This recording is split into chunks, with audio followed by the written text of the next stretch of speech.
we go. Good evening, music multiverse travelers, and welcome to a unique live show from Beyond Your Radio called Beyond Live. I think you've experienced it a couple times already, but if you're new, the live experience of music changes our awareness, can heighten our experience, or even get us to dig deeper into those catalogs, appreciation of the artists and bands throughout time and throughout the music multiverse. While we're anxious for the headliner, there can be an opening act as well that changes things as well. In other words, a live show is pretty much the most quintessential part of a band's livelihood in the industry and a connection with its audience. And even more glorious for us, the appreciators, enthusiasts, and dedicated music aficionados, a moment in time. Tonight, one of our panelists has gone to a live show, and they're going to talk about that show and the band. And we're going to see how that performance and that affected his experience, the wheelhouse of music they're in. Maybe there was something different or changed within it. Tonight's show is Beyond Live, the Arkells double show extravaganza. Alex Kaluzny, with me tonight, got the day of a lifetime in his book, and I'll let him talk to you about the not only two things that happened, but where he was prior to the show at the Outer Harbor. Alex, I'll let you take it away. Yeah, so it was a full day. Did the Bills game beforehand, which actually kind of fits the Arkells theme, being that they're giant Bills fans themselves, and their Buffalo centralized merchandise is all Bills themed. So it didn't feel too out of place. I actually wore some Zuba swim trunks for the theme of the day too. So I figured it just kind of fit the crowd, just going a little unique. So yeah, did the Bills game beforehand, had plenty of time. Honestly, I was kind of happy that it wasn't a huge hassle getting to parking and stuff like that. It was a little bit of a walk-in, but didn't bother me none. Kind of helped with the cool down from the Bills game and stuff too. So that definitely made it where I was like, all right, this is going to be a little bit of a long day. Didn't feel like it once, and I think that's attributed to the band that was playing. Once in, I'd say just to kind of give a brief mention too, K-Flay was the opener for the concert. Personally, it wasn't my style. It was just there. Couple tracks that I knew before that were individually good for me. Maybe only tipped me off to one that I thought sounded interesting, but aside from that, I thought she was okay. It wasn't bad, but it wasn't like that's gonna make me a fan type performance. So I think that was a little bit different from that sentence. But I would honestly say too, might I have been more into it if I felt more into the experience? Yes. Reason being is I thought the venue severely lacked any sort of appreciation for setup. Now we're talking about the Buffalo Outer Harbor. So this is the first Correct. of the Yeah. show, right? Okay. Yeah. So just so people know, K-Flay, if you don't know her, she's basically an alternative rock rap speak type individual. She definitely gives her all on stage. She has a yes. very heavy energy herself. I didn't sense that it translated into the crowd. No, her music is meant for the studio at this point until some producer can figure out how that translates to that. I saw her. She opened for Imagine Dragons a while back. And I'll say this, so talking about the Outer Harbor and the venue itself, which the Outer Harbor never really used to host concerts back 10, 15 years ago. It's now moved out there. And so go ahead. Well, I'll start with the positive, and I'll just say, like I said, like parking wise, I was in and out, no problem. I thought that was easy enough. I thought that was going to actually be the worst part of it, and it actually ended up being the best. The venue itself, the backdrop's really cool. The scenery around it's really cool. Honestly, it was just the setup. The bogus VIP section thing that they had done. Now I get it if they want to have a branch off and do the VIP section where you get a couple free drinks and you're in an area a little bit closer to the stage, that's fine. Please don't ever list your show as a sellout in the VIP section when there's a 50-foot radius from the back of the rail separating VIP and GA, general admission. Don't list it as a sellout if there's that much room that it makes you feel like you're watching from Alberta, Canada when you're in the back. Because that was probably the most irritating part, was when you finally get to the front of the rail from general admission. You go, is there free tickets back here I could have bought instead of $30? Because I already feel like I'm far enough away that they look like ants on stage. And until for one song, Wanna Dance With You, that Max comes into the crowd back there for half the song, you didn't feel into it back there. You love the Yeah. sound, and maybe you danced because of who the Arkells are, and I'll get into There's that in a bit. there's a disconnect always when that happens. Look at Correct. Darien Lake, etc. Right? Right. Yeah. So Like, what? at least to have that moved in, or if you notice there's that big of a gap, have the option to buy into it. Something. But it just, they had their general mission way too far back. And honestly, to end my part on that, because I want to focus on the band, Yeah. that actually influenced whether or not I want to buy tickets for the upcoming Jimmy Eat World Manchester Orchestra show. Because if VIP's already sold out for that, I don't really feel like buying GA to stand way back there to go see two bands like that. Right. If anything, I would be more inclined to be in the VIP for that. But if they're going to list it as sold out and there's going to be that much room again, I'll do without. Right. So the setup actually did dissuade their sales for at least one person, and I'm not in the minority. Funny enough, I was pulling up the set list on Instagram for the show, and the top comment that appears is VIP ruined the atmosphere of the whole thing. And I know I'm not in the minority there. Yeah, I would think that the band, I mean, other bands have done this where they just said, listen, I'll pick the people for the front row because I want people that are engaged, not some snobby people that are, Anyway, And I don't think so they had what? that, but I did have a friend who was in the VIP and said he had more than enough room and was too comfortable with how Yeah, much was around him. And I was like, all right, that goes to my point. The VIP thing was kind of a sham. So, yeah, more money. oh yeah. So on to the So show what? itself. Yeah, What were you say? what? No, what drew what draw? What's the show? What with the band? What are they? I mean, I know the Arkells. You tell them who the Arkells are. Yeah, I mean, I would list them as alternative. I think the interesting thing is how deep their catalog really goes. And I noticed that by some of the songs that were missing from what played in the set list, because they could have done a whole nother set list of songs they didn't play, and it knocks it out of the park as good as the set list that currently was played last night. So the Arkells definitely have a pop influence to them. They're Yeah, one of the few. alternative pop rock. That would be Yeah, my the thing that indie pop rock. the thing that draws me to them is they're one of the few bands that, even if you're not a dancer, you find yourself moving when you listen to them. Mhm. Before they started charging for concerts, first time I saw them was for free at Canal Side, right on the other side there of the water. And awesome show. It was my little brother, who's 10 years my younger's first concert. That drew him into liking the band. It was great to just stand there and enjoy that entire show. You didn't have to be up in the front, you were in the middle, but then you're still finding yourself bobbing and loving it, and physically active in the show.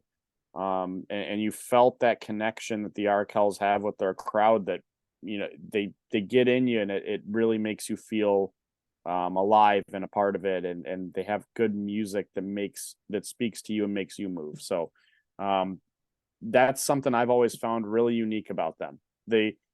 Their albums are good and great, but seeing them live, it goes on the echelon and maybe the Tea Party and the Trues for me, personally, that you just get a whole new appreciation for them and what they can actually do when you put the instruments in their hands and you see them on a stage themselves. They bring a stage energy and a presence that's in a special echelon.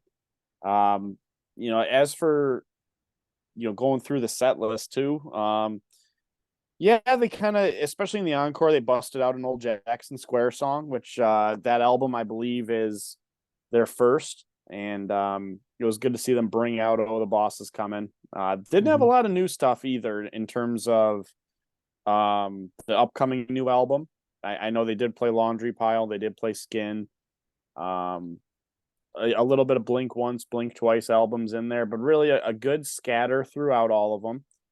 What I like about the Arkells, and I've always been this way with the Trues, is I like their ability to throw the covers in. Now the Trues do it one way, the Arkells make it a point to play the song. So for them to, Buffalo Show playing Rick James and doing Give It To Me Baby, and with the horn section, great cover. Did not see 9 to 5 coming by Dolly Parton. Was a healthy surprise to get to experience that. And then they haven't released it in for anybody that streams through iTunes, but I know through YouTube they released Gimme Gimme Gimme from ABBA, and you can play that individual track, and maybe it's on Spotify. I don't use that personally, but I know through Apple you can't play it individually, but it's there, so you can actually get a good play that. Did they that. play Gimme Gimme? That was part of their encore. Yep. Okay. Yeah, right. 4-song encore. Did Laundry Pile. Did one. Oh, the Boss Is Coming from Jackson Square. Did Gimme Gimme Gimme. And then you kind of figured with K-Flay opening for them that she was going to be on stage for You Can Get It because she's on the actual track. So they ended, of course, with that. I think I didn't listen to Blink Twice in full completely yet. Just something that with the project and what we do, that was one I never got around to fully. And I heard Dance With You in person, and I thought that song was awesome. I know it has features to the actual track itself, but tipped me off to some new music being there. The crowd engagement was exactly what I expected out of it going into it. You never can be disappointed with an Arkells show. I tell that to people that, right now, I coming from the Midwest in my last job, I've told some people that they're coming to Columbus and Detroit, and for those people out there to go check them out. But I think the best way to put it, and with the football theme that came with the show, this was a home game for the Arkells. They're drummers from Fort Erie. They're a Hamilton, Ontario band. You knew they're bringing one of their better shows to a date that I know they circle on their calendar, and that was this show. So I think, you can't go wrong with anything down the set list. I'll leave that surprise to those of us who were there. But it was a fun night. And outside of the Outer Harbor's logistics issues, the band itself shouldn't have anything taken away from them there. It was well worth the money spent to go see them every time. Now, they alluded to it through some fun, cryptic social media posts. The after show. As they said on stage, there's a little band called Disco Loadout playing at Town Ballroom down the city. And they look a lot like us. And that might have been the highlight of the night for me. I had to take a 30 to 45, 50-second video, I think, of every song they did for that. It was exclusively cover songs, and was one of the cooler experiences I've had in concerts. So this is my trifecta. So when I told people earlier, I thought I was going to be tired.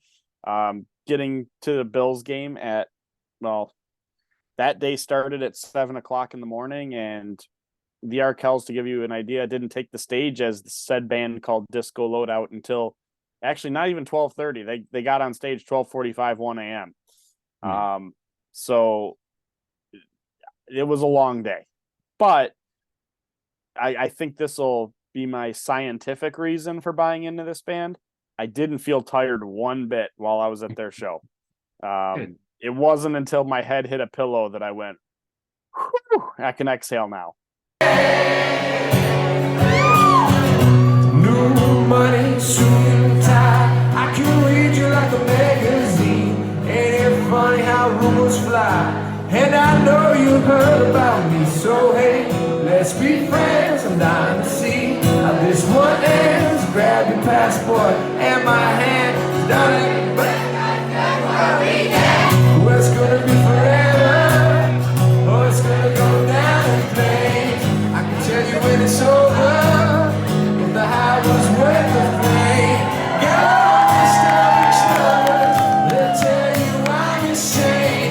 But you know I love the players. And you love the game. 'Cause we're young and we're reckless. But take this way.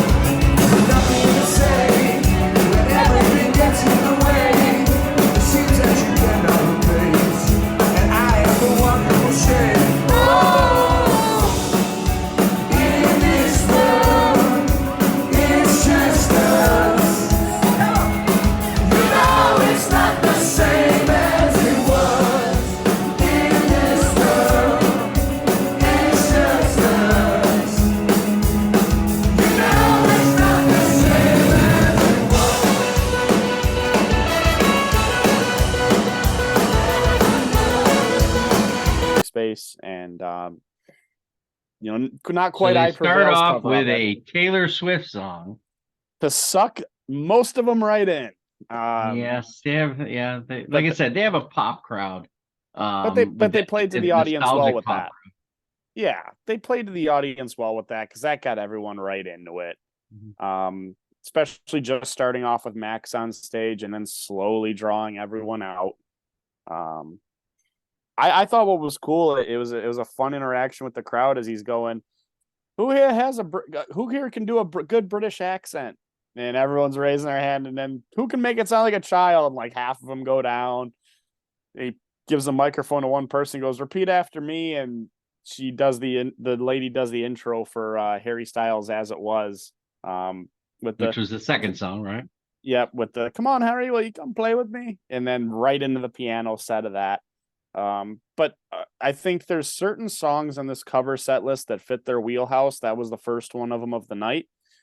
He actually does that very, very well, to put that in there. Hall & Oates, You Make My Dreams Come True. I liked the cover, but I also think that's a song that they can pull off with the pop groove to it. It's just a fun-loving one, and I know for the Ontario connection, it being the Leafs goal song, there's probably some sort of sway to it where they heard it once and thought we could probably do that sometime.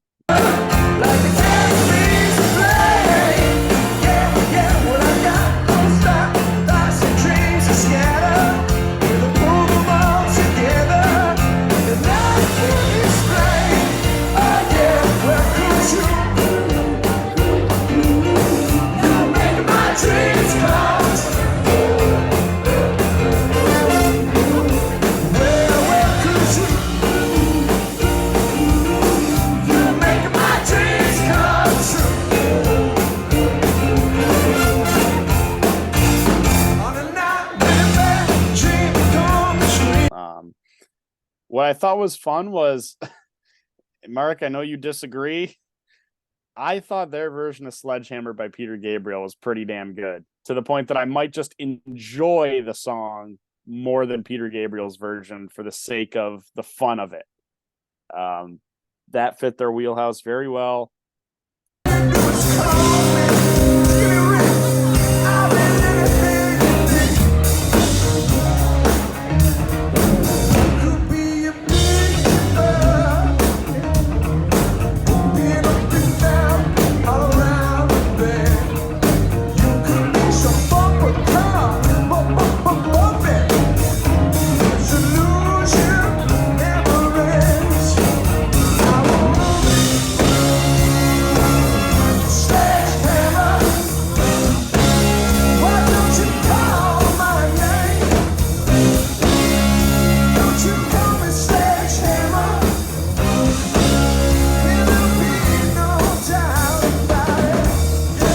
D by the Beatles. You really got a sense of the crowd, I think, in that song, and the town ballroom atmosphere when you heard everyone sing it too.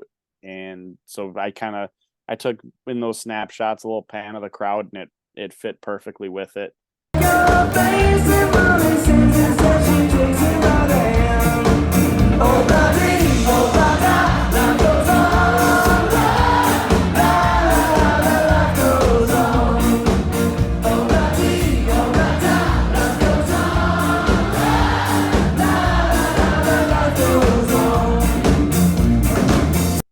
Huey Lewis, Power of Love was a good one for them. The band Cripple Creek, the Clash, Rock the Casbah. So I had a little bit of enough of Cripple Creek and called that my quick bathroom break and then go grab a water. And I came back right as they started Rock the Casbah, and another one that, like the Harry Styles track, just fit their wheelhouse, and that was a fun one to kind of come back to and wiggle my way back to my spot through that song, because I think that had everyone moving for a little bit.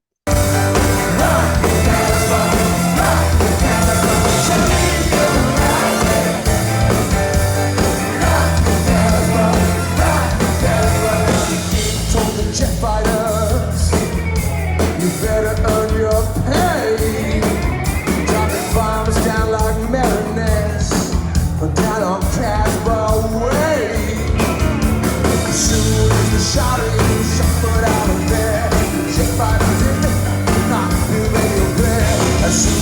so shallow that feel the sweat begin to wear. Come on!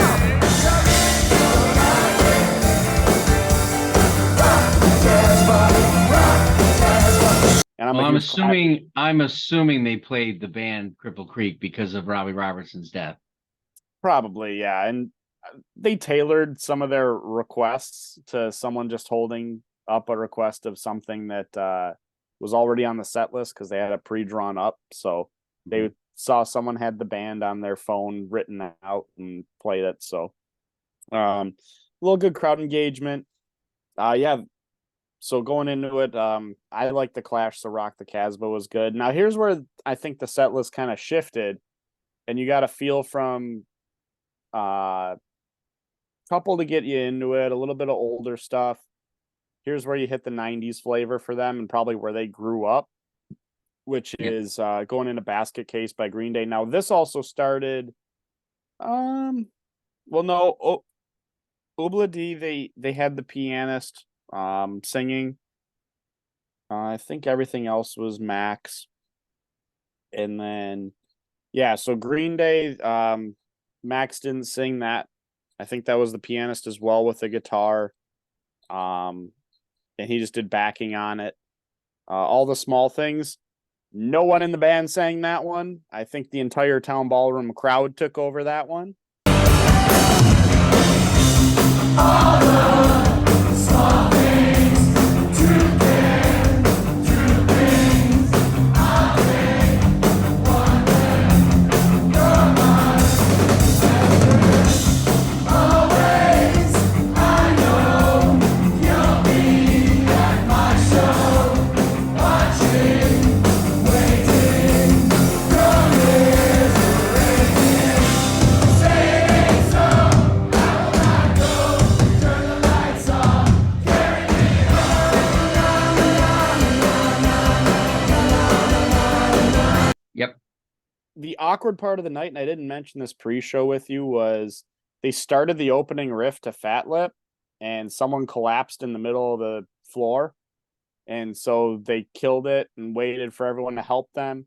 Felt like it took 20 minutes. I know it didn't, but it felt in the We'll moment. probably like it did. assume that was a Buffalo drunkard. Either, that, someone, because it's late at night, who knows? I know of people who've held out food just to get a little bit more buzz when they drink. It shows, and this goes to how bad I never it is wanted that whenever- at a show. I was there for one thing and one thing only. It was to see the band. If I had a drink in my hands, so I didn't have a parched mouth by the time I left. But I'll also say this too. Maybe that's a product of how overpriced everything is now too. I don't know. I'll make that assumption as well. But that kind of killed everything because everyone's kind of standing around for a bit, and there's concern, but it's like moving on. there was nothing going on. They couldn't play anything. They're concerned. We're all just kind of like, all right, what do we do here? And it is what it is. They finally get her moving. The band gets ready to start playing, and she collapses again right on the other side, right in front of me, essentially 3 rows of people ahead and on the way to the exit. And we're like, all right, here's another 5-minute delay. They had to wait from that. Once they started getting it going, I will say that kind of killed it a little bit because that being the 4th to last song, everything felt fast after that.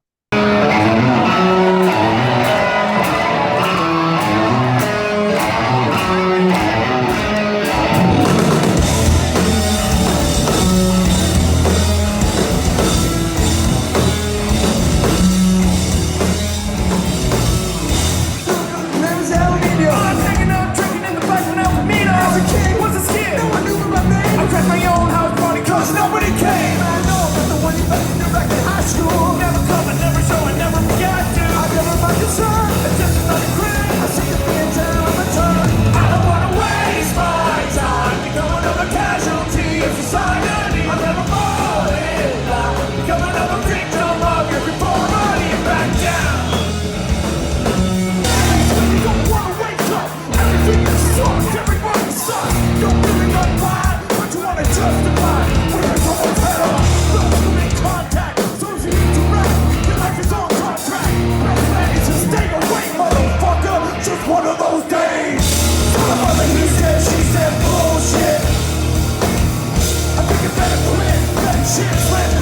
him with a private. It's all about the he said, she said bullshit. I think you better quit, letting shit slip. Just one of those days.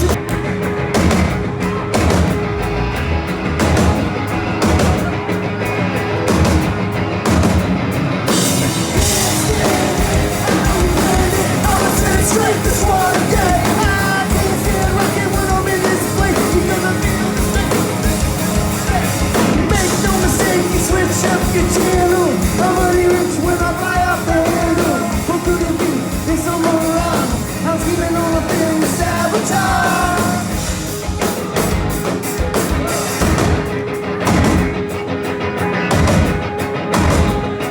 Okay. But that was seeing Max and the trumpet player actually doing a little duet on it and doing the back and forth of the song was a good touch. Then obviously the trumpet player staying up there, doing break stuff by Limp Bizkit. Now they alluded at the concert that Disco Loadout band plays everything from Taylor Swift to Limp Bizkit, so my mind was already waiting for what Limp song they're Bizkit. gonna pick, and I didn't expect break stuff, but it's a song in my wheelhouse that I listen to for working out and days I'm pissed. So I definitely didn't complain about it one bit.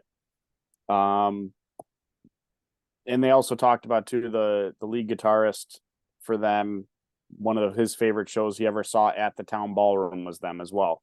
And then same one, the guitarist, he ended up playing Sabotage by the Beastie Boys, and they closed it out. I thought it was a cool touch when Max was telling them to kill the lights, and they did everything but the bare minimum that they could on stage, probably for safety reasons or whatever, to play Dancing in the Dark by Springsteen, and had all of us doing exactly that.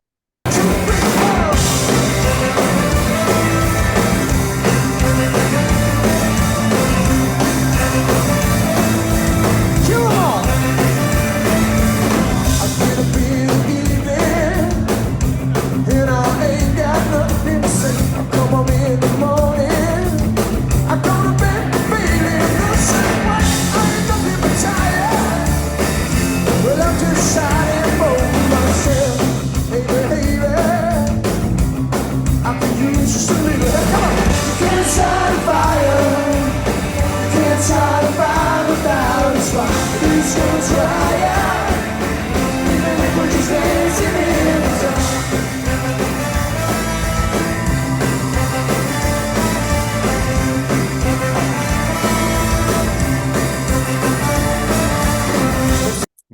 So Okay.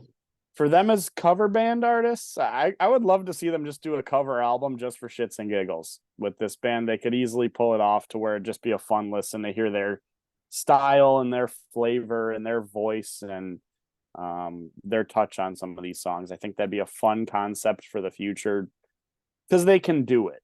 And I think it wouldn't be a forced thing or a money grab. I think it'd just be something that for us Arkells fans, and having had the experience of Disco Loadout, would be a fun touch to hear from them. Cool. So the Arkells are a Canadian rock band, indie pop rock, formed in Ontario, Hamilton, basically in 2006. Their albums starting in 2008, Jackson Square. 2011 is Michigan Left. 2014 is High Noon. 2016's Morning Report. 2018's Rally Cry. 2020, the Campfire Chords. I always do that. Which is a best of album done acoustically. Correct. And that one, that was really cool too. 2021's Blink Once and 2022's Blink Twice, which probably could have been a combined record, but they did the one. I think it was really a combined record year. with it. I think it kind of was a combined record with a separated gap, because I believe the last track of Blink Once leads into the beginning track of Blink Twice. Yeah, well, I had to digest them separate because the one came out in 2021 at the end of the year, Right. and it was right at the beginning of 2022 when Blink Twice came out, which I enjoyed a little bit more. So these experiences obviously are great, and they're what draws us to bands, and especially if people who do not know these artists who go to shows, then you sort of get an even better impression. It might lead you into the catalog without just us talking about it when you go see it live. They're a I would reasonable say price band. They're not Yeah, overly. Nicholson Park. this is a band that's going to play smaller venues, and this is also a band that if you've never heard their stuff before, it doesn't hurt you to go to the show first, not having done so, and then go back and listen to them. Yeah. If you stumble upon them live, or you're brought as a +1 guest to check someone out, and this is the band that you end up checking out, you end up with a really good experience either way. There's a lot of easy pickup ability there that'll get you into them. My brother being a good case study for that. It's very easy now to get an access to music without having albums. So when I say that, I have to remember my age, because really, when it comes down to it, you can hear these things beforehand. Before, I couldn't. I heard the band. If it was the opening band, I didn't have the record at that time. So. Well, personal style for me, I think it was Rally Cry and Morning Report were side by side in the chronological order of the albums. You can tell a difference between their style from Morning Report and what came before it, and Rally Cry and what came after it. That seems to be their transition point, where I can't put my finger on it, but something changed in there. I remember Morning Report being very vulgar. A complete departure from High Noon and Michigan Left. I remember a lot of swearing, and it caught me off guard. It's a great record, but I just wasn't in there. It seemed heavier in its delivery. Not that I remember Rally Cry didn't go into that route. It stayed with some of it, but Campfire Chords came, and they kind of returned to this indie pop kind of sound. But Morning Report, I just remember, caught me off guard. Well, Morning Report didn't really have a radio-wise hit song on it. It was more of a complete album. I found that I liked the first 2 tracks on it right away, that those 2 are not usually bands who put in the first 2 tracks nowadays, even back to 2016. One of those songs is a single, and I don't think either of them were. And they were both they're 2 of my favorite songs by the Arkells. Well, I know that High Noon is a platinum record in Canada. It is the only platinum record they have. Rally Cry brought the hits back. Rally Cry brought the hits back, but that one got a little bit political in lyrics. Mm-hmm. And then Michigan Left is a complete album. I think that was around the time that I saw them last live, was that album, when that was starting to become new. Jackson Square Jackson Square might be one of the better debut albums for a band to get noticed. In the 2000s, I'd say, yeah, it was a really good record. It's funny how it didn't chart at all, but it was an 08, and I can gold. Yeah, I can remember 1, 2, 3, 4, 5. But that was 6. That's on a small record label when that started. So they could probably do a re-release in 2028 that's 20 years old and bang it out the park and probably get and there's 6 of 12 songs on that I could probably sing right off the top of my head. I thought High Noon was a little bit. How many did they play from Jackson Square? I think I know they ended with "Oh, the Boss Is Coming." People's Champ. No, because I was gonna say only one, and I might be right. Because normally they'd play Deadlines or Pulling Punches. Those didn't make it out. Yeah, they only played one off Jackson Square, and it was just in the encore to play "Oh, the Boss Is Coming." And last time I saw them, they were playing a lot of Jackson Square. I've seen the band. They opened for the Tragically Hip in Buffalo a while back. I thought they were very good. Their energy was up there, no question. Good opening act, solid songwriting, delivery. If you get them as an opening act, that's a good show. Typically. Yeah. Oh, well. I mean, they can play all their set, but at that point, I think a Morning Report was probably probably Morning Report. I want to say maybe in 16. Is that 2016? Yeah, maybe. I'd have to look. But anyway, Alex, thank you for reporting this. I'm glad that the experience went. I was gonna go with you, but I did not feel well yesterday at all. So well, and the last thing I'll say on that too, and the last thing I want to say about the band is one of the unique things about them, for those who have not heard them, typically there's a point in bands where they play slower ballad style songs, and that kind of gets you in a mood where it's like, well, I want this band's up tempo stuff, I don't want their slower stuff. They found a way to make a lot of their softer songs have a groove that still makes you want to move to them, or at least on the minimum level not want to even skip the song. Even if it's just one of those, I don't want to feel that mood right now, they're that good in those that you can still play it. And live, it sets those songs apart too when they play something like Quitting You comes to mind. 1111's a little more up tempo, but even when you get to like And Then Some, or the two new songs, Laundry Pile and Skin, are a lot slower. So they take their energy on the more up tempo songs, and they can make a really good slower song that makes you still want to move on it. So that was the last thing I wanted to mention on them for those who have who've not seen them. So again, that's the Arkells. They played the Outer Harbor yesterday, 8/12/2023, and they played the Town Ballroom afterwards with a covers only session with a huge crowd. Some of the videos we'll be showing throughout this presentation if you've seen them. We're on the web at www.beyondyourradio.com. We're at Facebook, Instagram, Twitter. We've got just today, Unknown Sundays will be out, and all kinds of articles on our website. We'll see you soon. And again, for one of these shows coming up.